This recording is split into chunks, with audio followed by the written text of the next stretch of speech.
Oh, this is Don Parsons, and I'm here with Sergey Galyonkin, SteamSpy. I'm sorry about the name pronunciation, Sergey. If you could maybe tell Um, everybody how to pronounce it properly. the proper pronunciation is Sergey Galyonkin, and it's hard to pronounce in Ukrainian as well, so not, not in English.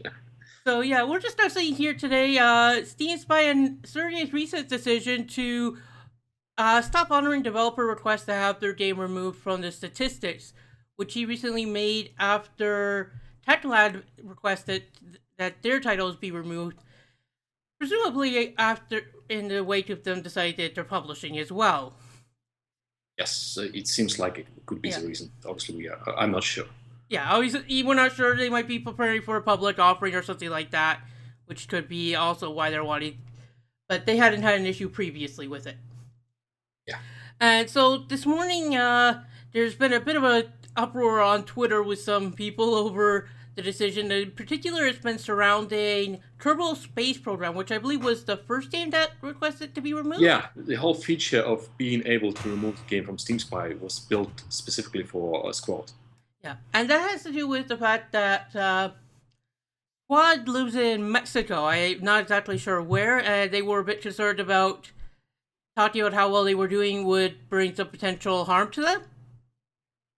Yes, that was the reason I was given, and that was the reason I originally complied in the first place. So the data was hidden for a year and a half on SteamSpy.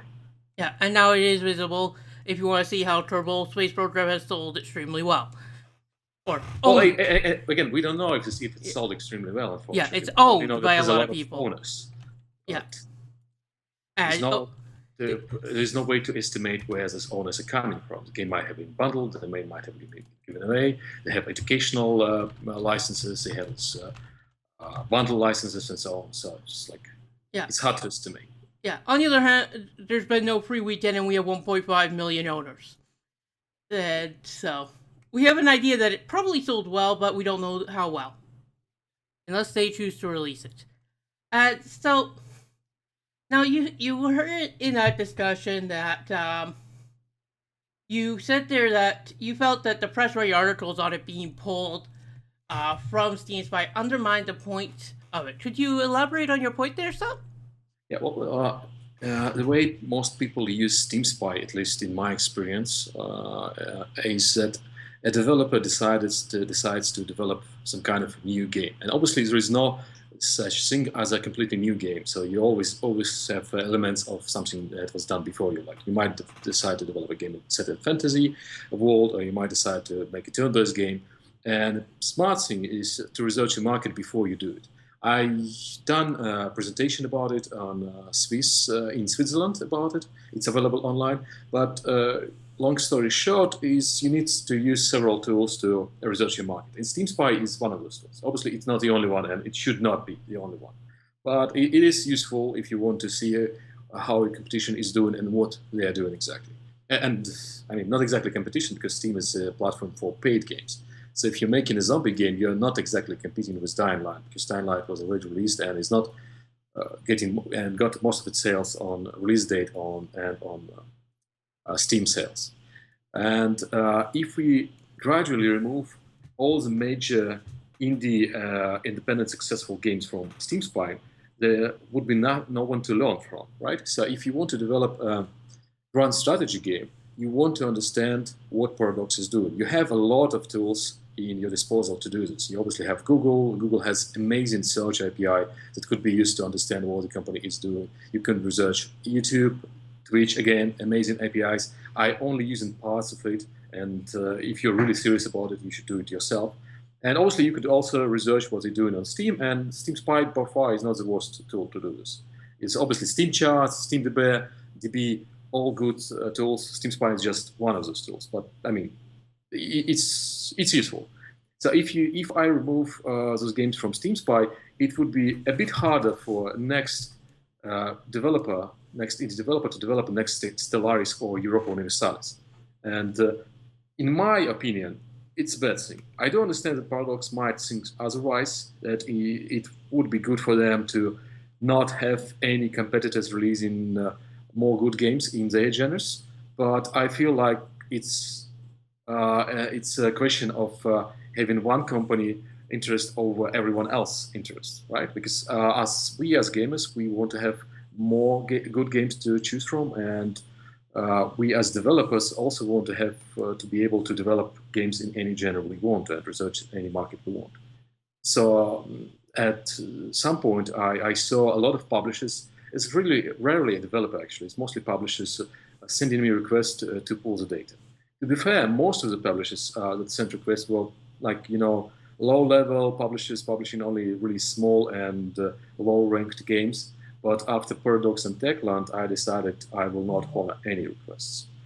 And the thing is that I don't want to be a judge, and originally I did not want to be a judge. If a developer feels strongly about removing his game from SteamSpy, I would honor this request. But after quite some time, I only saw publishers doing those requests, and I saw people, well, in my opinion, it's abusing the system. So you, as Paradox, you have access to information about every single other developer, but you choose to hide your own data. It feels a little bit unfair, it's like a problem of free rides in a public transportation system. So if everyone pays, everyone is entitled to ride. If someone doesn't pay, he's still entitled to ride, but everyone else is paying the price. So in this case, access to data is benefit and the price. I think developers are willing to pay to get information about everyone else. So you think that when the big publishers, were there any beyond Paradox and Techland that reached out to you to get their games removed? Not really, because most big publishers are public companies, so they release the data already. And Paradox actually does the same. Paradox releases the financial data about the sales online. They just did it like 2 days ago.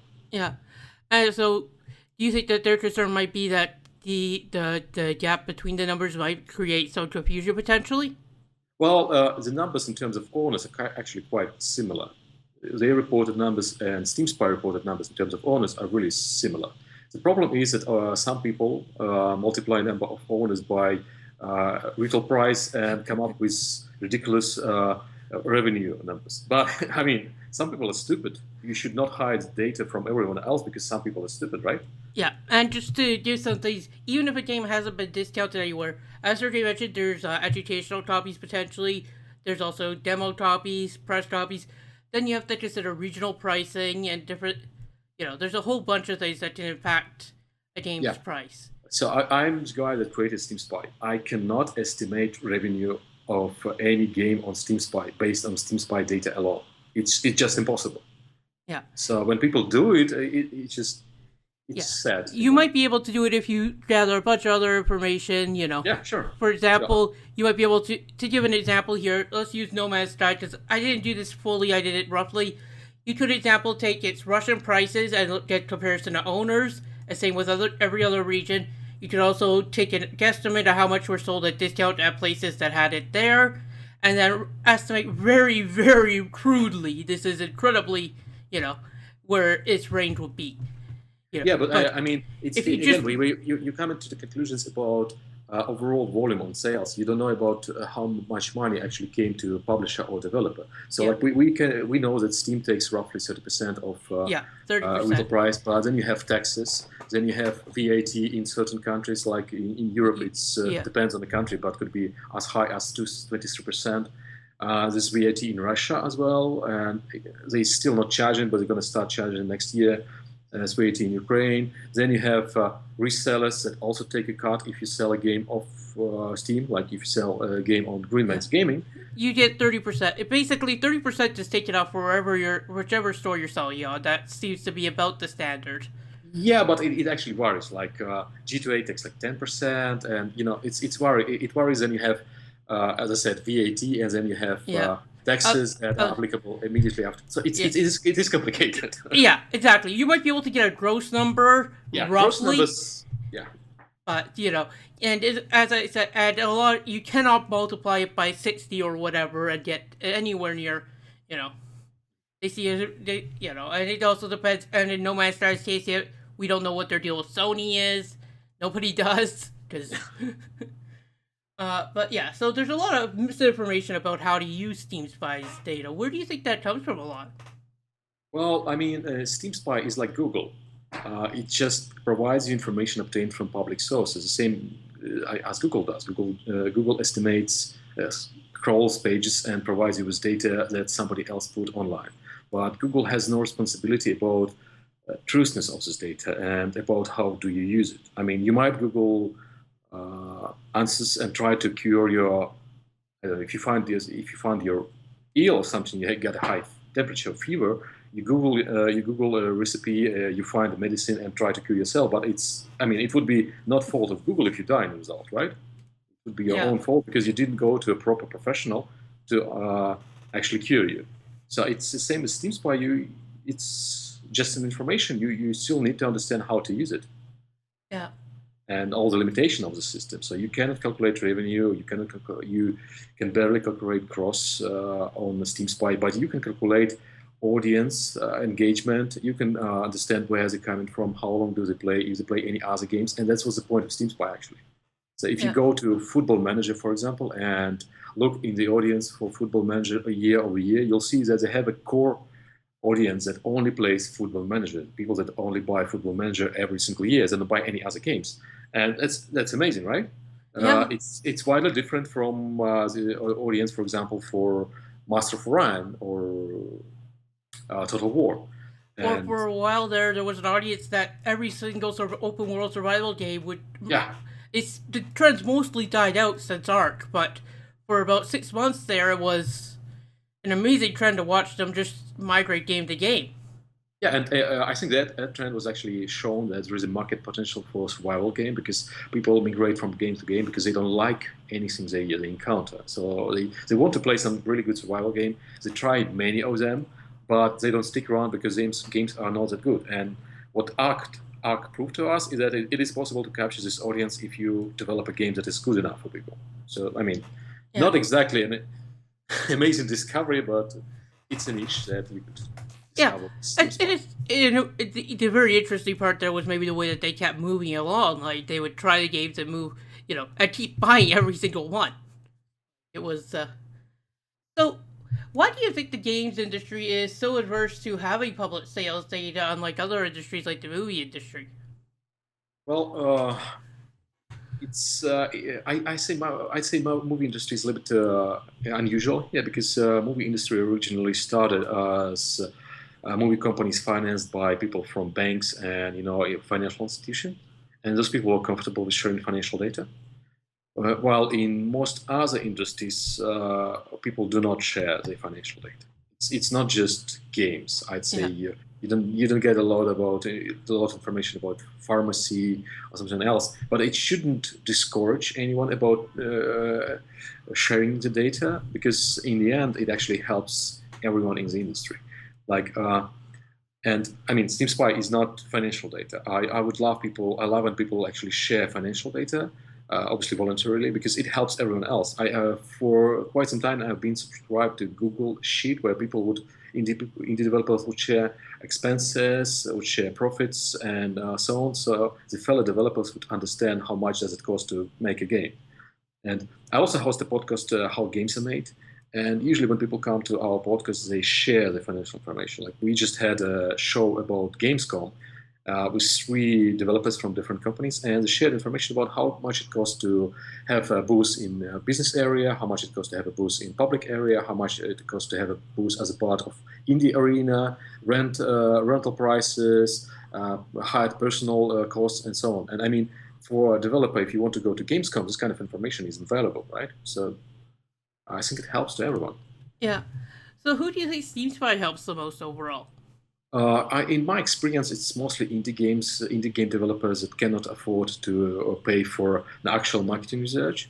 If you go to any of big companies that are doing marketing research right now, like SuperData, NPD, a bunch of them, Misuse, they employ professionals that that have to be paid. So they charge quite a lot compared to what SteamSpy charges, which is zero, right? And if you're an indie developer, you probably cannot afford to pay like $50,000 to $60,000 for a marketing research. So you have to do it yourself, and in this case, SteamSpy is a useful tool. So, is there anything else you'd like to share about the recent situation or about SteamSpy? Well, I was surprised there's there's any kind of situation, I guess it's just a slow news week or something. Because I mean, There's no such thing really as a slow news week. Really, if you, I mean, any given day, any given week, there's gonna be hundreds of stories to. but in general, SteamSpy does not provide any financial information. It is no confidential information. So SteamSpy just presents information that is already available to anyone with some basic knowledge of math and code in a human readable form. So a lot of companies actually have their own versions of SteamSpy that are used internally, and SteamSpy is just a system that provides this information to everyone else. So it would be, I would compare it to someone trying to shut down polls because he doesn't like the results of the polls. Like, I mean, so Trump is running for president, and if Trump would ask people to stop publishing polls because he feels endangered by people reporting on his low ratings, that would be stupid, right? It's stupid. Given his stance on how libel should be changed, it's not as far fetched as one would hope. Okay. So it's stupid, but stupidly realistic. Yes. Yeah, Exactly. or like if a gaming company decides to pull down reviews from gaming sites. I mean, if you give a bad score to a newly released game, you're obviously damaging its sales, right? So maybe gaming companies should have a right to request a pull down for any bad reviews. Obviously, they can't, right? But YouTube DMCA program. yeah, I've heard about it. Yeah. So yeah. Now on Steve's actually, there was one other thing. The data you have tends to be rather inaccurate on small developers who Yeah, have on their. absolutely. So, unless you've reached at least 30,000 owners in Yeah. SteamSpy, it's really inaccurate, Yeah. Have unfortunately. you ever considered that that because of that it might be better not to show the information on those titles? Well, at least you know that there's below 30,000 owners, right? Yeah. And every time I remove a game from SteamSpy, I get a lot of angry tweets at me. So, like, by the moment I removed Kerbal Space Program, and I do understand the guys wanted to keep it quiet, uh, I've got people tweeting at me. I've seen people writing articles about it. So it led to basically Streisand effect. When you try to hide something, and because of the fact you're trying to hide something, everybody writes about it. And right now, a lot of people are actually writing about the very same problem. All Kerbal Space Program developers are so rich, they want to hide from Mexican cartels. And I mean, I don't expect Mexican drug cartels to resort to SteamSpy and come to conclusions about actual revenue because I can't. Probably they cannot as well, but they probably read press, right? So I mean, it's Yeah. Yeah. So if you were to ever consider allowing removals again, what type of conditions would it take for that type of scenario? I'm sorry. If you were to ever consider allowing removals again, what type of criteria would you have? To remove the game from SteamSpy. Yeah. Well, right now I'm considering to hide the data until 3 to 4 days after the release because the data is really inaccurate in the beginning. So it leads to some people making wrong conclusions about the game performance. Yeah. But it's difficult because release date that people set on the website is not always the actual release date. So if the game was in early access and then got released, the data is pretty accurate. Yeah. And if I hide an early access game after it's been released, it's not going to be a good thing. I mean, people would get angry. Also, some developers are setting release dates wrongly because you're supposed to set date in plain text in Steam interface, and some people just write stuff that is not machine readable. So it could be the end of the year, and it's not machine readable date, unfortunately. Or they'll have three different dates set across their page. Yeah, I've exactly. seen that. Yeah, there is no real conformity, especially when you get into some of the indie developers on how to write it in. Yeah. So hiding the owners numbers for games below 30,000 and just replacing it with a message that it is below 30,000 is something I might consider, but it's hard to do on a graph at this time. I will also be reworking graphs as soon as I get my computer back. It's stuck in German custom for like several months already. So I'm doing all my coding on a laptop, and it's kind of small. But I will be reworking this graph. Maybe I'll find a solution for this later. But in terms of hiding any games data, I think I learned my lesson after a year and a half. I've seen people abuse the system, publishers abuse the system, so I would rather not, at least for the time being. All right. Is there anything else? I guess. I think not Yeah. much. All Thank right. you. Thank you for sitting down with us here, Sergey. Thank you.